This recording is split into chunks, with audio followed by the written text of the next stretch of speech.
Vamos lá, vamos resolver nossa prova, tá?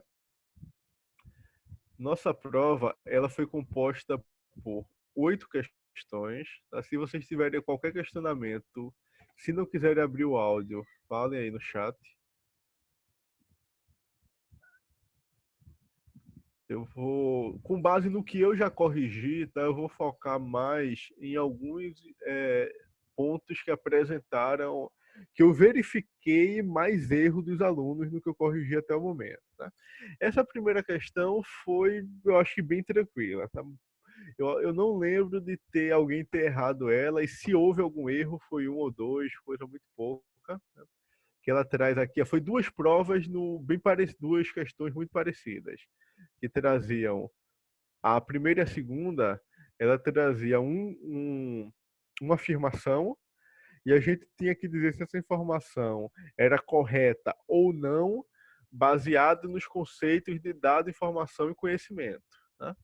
Aí a primeira frase foi: a informação é obtida acrescentando significado aos dados. Sim, tá? Foi isso que eu falei na aula, tá? É a razão. Lembro que tem aquela hierarquia de dados, informação e conhecimento. Para eu poder gerar informação, eu preciso ter dados. Os dados são as informações qualificadas. As informações, aliás, são os dados é, agrupados e qualificados, tá? Quando eu junto um dado só, ele não me diz nada porque ele não tem um contexto para ele. Quando eu contextualizo esse dado e acrescento outros dados, isso pode ser uma informação, não necessariamente uma informação, tá? Não confunda eu dizer que aí eu vou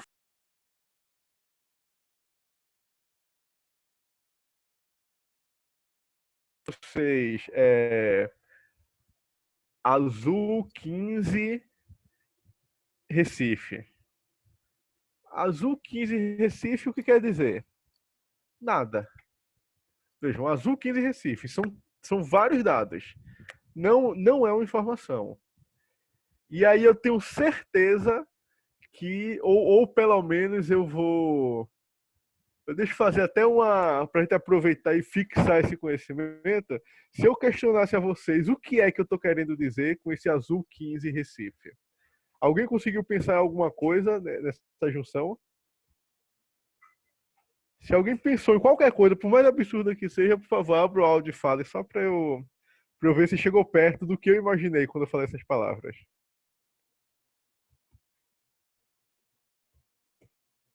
Acho que ninguém, Ah, né? Fale. eu acho que o azul seria a empresa de aviação, 15 seria um horário e Recife seria o destino, eu acho. Bingo, meu amigo. Exatamente isso. Exatamente isso que eu pensei. Agora vejam que, tá? Provavelmente não foi o pensamento de todas as pessoas. Porque o azul, a princípio, tá? Eu achei até bem. Foi bem interessante você ter chegado realmente nisso que eu imaginei. Porque inicialmente eu tinha falado coisas aleatórias. Aí depois que eu falei que eu juntei e pensei nessa possibilidade de ser isso. Mas a princípio azul, quando eu falei logo azul, eu pensei na cor. Depois que eu juntei com 15 Recife, aí que eu vi que azul poderia ser a companhia aérea. Mas vejam que, não, a princípio, não quis me dizer nada, os dados. Aí quando você falou agora que o azul, você qualificou o azul como companhia aérea. Você qualificou o 15 como horário. E Recife, todo mundo já imaginou que era uma cidade, né? Mas quando a gente qualifica, indicando o que é cada coisa, aí ele passa a ter um significado. Então, essa é a ideia. A informação é uma junção de dados qualificados, tá? Que tem um sentido, que tem uma utilidade, né? Então, essa informação aqui, ela essa frase aqui é que está correta. Aí a segunda disse assim, ó, ainda sobre os conceitos de dados, a frase é: não são necessários os dados para que se obtenha o conhecimento. Ó, eu tinha acabado de falar e falei na aula que é uma sequência, é uma hierarquia. Os dados geram informação, podem gerar informação, e as informações podem gerar conhecimento, né? Tem essa relação. conhecimento vem de informações. Pode ser que eu junte um bocado de informação e não gere conhecimento nenhum, mas eu preciso de informação para isso. Então, é uma questão de hierarquia que eu vou para a origem. Eu gero conhecimento diretamente dos dados? Não. Eu gero conhecimento da informação. Mas para ter informação, eu preciso de dados. Então, os dados são necessários para o conhecimento. Porque ele passa pela sequência. Dado que gera informação, que gera conhecimento. Então, essa informação, essa frase aí está correta. Então, a resposta de vocês é que isso daí é falso, tá? A pergunta é falsa. Por quê? Porque a frase diz que não são necessários. E, na verdade, são necessários. O problema aqui está com o não. O não é o que torna a questão errada. E aí muita gente errou essa questão aí. Tá? Foi a primeira, como eu falei, eu acho que não lembro de alguém se errou foi um ou dois, mas essa daí a gente teve um quantitativo razoável de erros. Terceira questão. Descreva as 3 etapas do fluxo do sistema de informação. Teve gente que, até da turma de vocês, que me questionou sobre qual seria esse fluxo, porque na realidade seriam mais etapas. E aí, o que é que a gente busca? Eu vou até abrir aqui o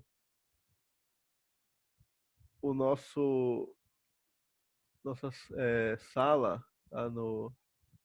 Cadê? Tentar encontrar de novo o slide. Eu acho que eu cortei aqui.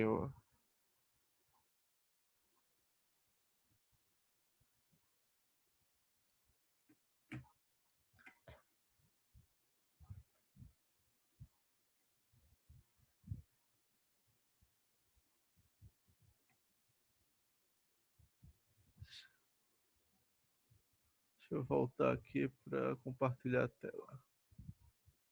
Olha aqui, ó. Vimos nas nossas primeiras aulas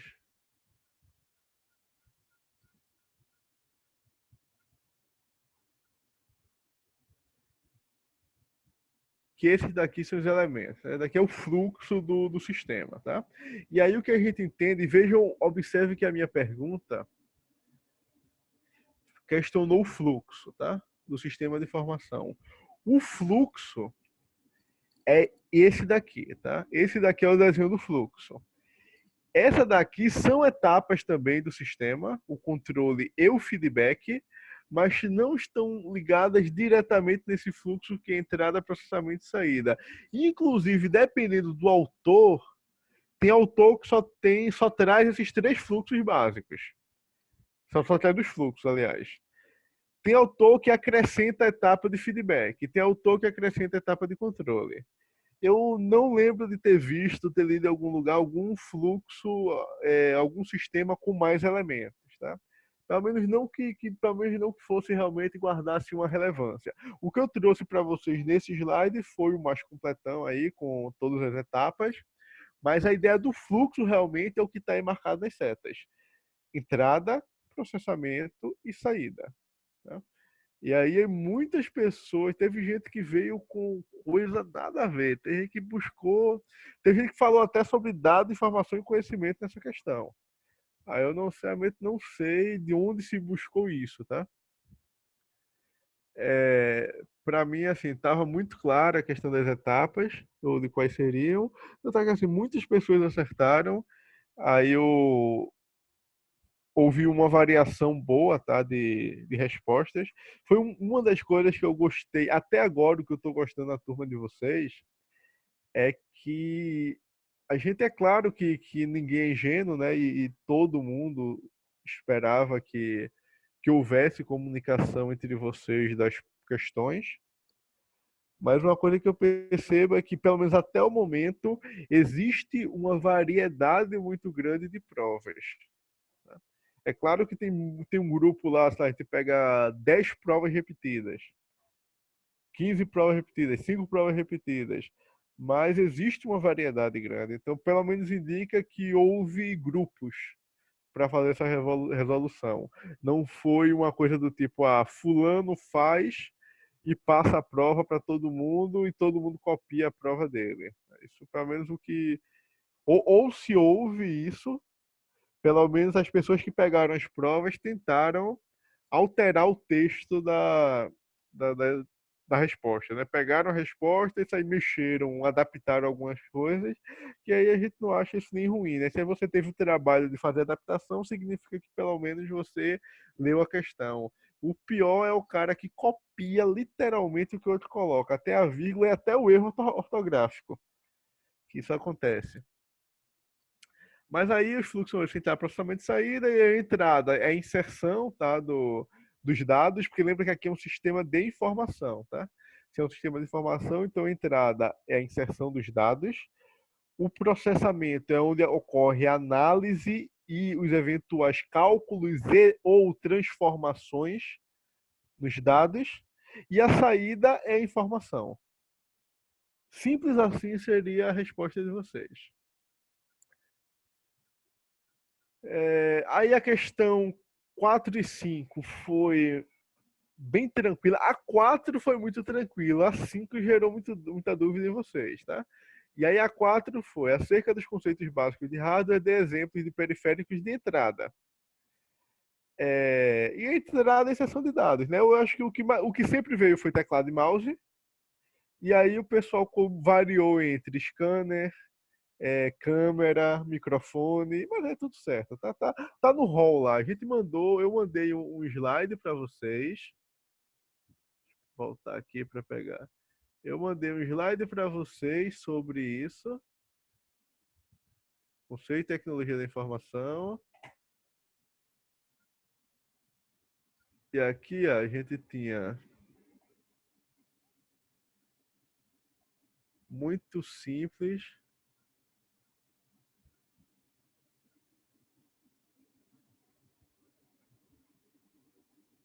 Dispositivos de entrada aqui, até com foto, tá? Câmera, scanner, leitor óptico, tudo isso aqui é dispositivo de entrada.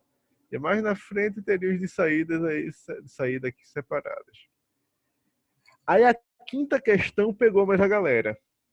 Acerca dos conceitos básicos de hardware, dê 3 exemplos de memória de armazenamento. E aí, qual foi o problema? Aí, onde foi que muita gente pecou?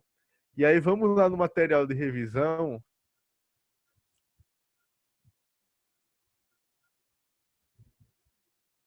E aqui, no material de revisão, estaria muito claro para vocês o que seria a resposta. Vejam que a minha pergunta é acerca dos conceitos básicos de hardware, dê 3 exemplos de memória de armazenamento. Memórias primárias e de armazenamento. Esses são os exemplos. Tem outros, tá? Mas aqui vocês tirariam daqui a resposta.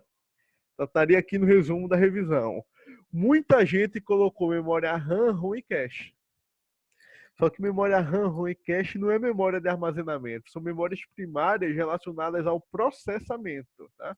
Você não armazena informação na memória RAM. Lembra que, pela definição, a memória RAM é uma memória volátil. É uma memória que toda vez que você desliga o computador, ela apaga. Se ela apaga toda vez que eu desligo o computador, como é que eu posso armazenar a informação nela, tá? Então, a quantidade de erro nessa questão foi muito grande. Sexta questão, acerca dos conceitos básicos de software, o que são os sistemas operacionais, de exemplo, tá? E aí existem algumas definições lá, e qual foi a que eu passei para vocês nas aulas, tá? Os sistemas operacionais são softwares que servem como gerenciador dos hardwares de um computador e servem como plataforma para que outros sistemas rodem, outros softwares rodem. Essa definição estaria suficiente, ou então você pegaria qualquer definição que você pegasse na internet, em qualquer outro lugar. Aí os exemplos: Windows, Linux, Mac, Android, Windows Phone, iOS. Tá? Foram os 6 exemplos que eu trabalhei, que eu bati mais na aula, apesar de existirem outros. Vou tentar correr aqui, que falta só 10 minutos para essa aula. E aí a gente encerra. E aí, quando voltar, a gente já tenta voltar com um assunto novo. Acerca dos conceitos básicos de software, o que são linguagens de programação? Eu vi algumas definições muito boas, tá, sobre isso. Que aí traziam informações como são sistemas de codificação, os sistemas estruturados que são interpretados pela máquina é, para a criação de software. Aí variou muito, tá, a definição e é por aí, tá? Os elementos são esses. Quando a gente dá esse tipo de definição, às vezes eu não gosto tanto de dar uma definição tão fechada e se jogar palavras-chave, né? E aí essa questão de sistema de codificação estruturado, que são interpretados pelas máquinas é, e que criam programas, isso são elementos que, quando contém uma resposta, mesmo que a resposta não esteja tão precisa, e aí é uma coisa que a gente considera para quando a gente avalia se considera alguma coisa da questão ou não, e eu nunca vou não gosto da resposta decoreba, eu gosto da resposta que traz o sentido. E aí, quando a pessoa traz algumas dessas palavras-chave e complementa com as palavras dela, ou sinônimos dessas palavras, a gente entende que a pessoa chegou lá, né? Que entendeu. E aí os exemplos também são os mais variados possíveis. Java, PHP, Python, HTML e por aí vai. Aí a oitava questão, tá? Essa oitava questão foi a mais... foi a que eu mais fui, vou chamar tolerante, tá? E aí tolerante talvez por falta de uma palavra melhor. Não entendo tolerante como eu aceitei. Não, tolerante porque eu sei que foi a questão mais difícil. A mais difícil se eu fosse ser rígido com essa questão, tá? Porque todo sistema, todo desenho de um diagrama de identidade de relacionamento, ele é fruto de crítica, até para os profissionais da área. É isso que eu quero que vocês entendam com essa tolerância. Mesmo se isso fosse um curso de ciências da computação, ou curso de redes, ou qualquer coisa, que a gente trabalhasse a fundo em uma disciplina só de banco de dados, provavelmente os alunos que tivessem passado um semestre inteiro estudando isso, eles poderiam ainda gerar um sistema questionável. Porque no dia a dia é questionável. A gente monta a primeira versão, aí depois a gente analisa, quando a gente vai fazer alguns testes, ou quando a gente vai pensar em algumas possibilidades, a gente vê que o sistema pede ajustes. Aí, agora, o que foi que eu não considerei nessa questão? Eu não considerei quem colocou dados, tá? E lembra que eu não queria dados. Eu não considerei, ou eu descontei muito de quem não criou os relacionamentos, não criou as setinhas, aí eu cortei ponto, e cortei mais ainda de quem ou não colocou as setas, ou até mesmo se tivesse colocado as setas, mas criou tabelas que você ligou uma tabela com a outra, mas não teve relação.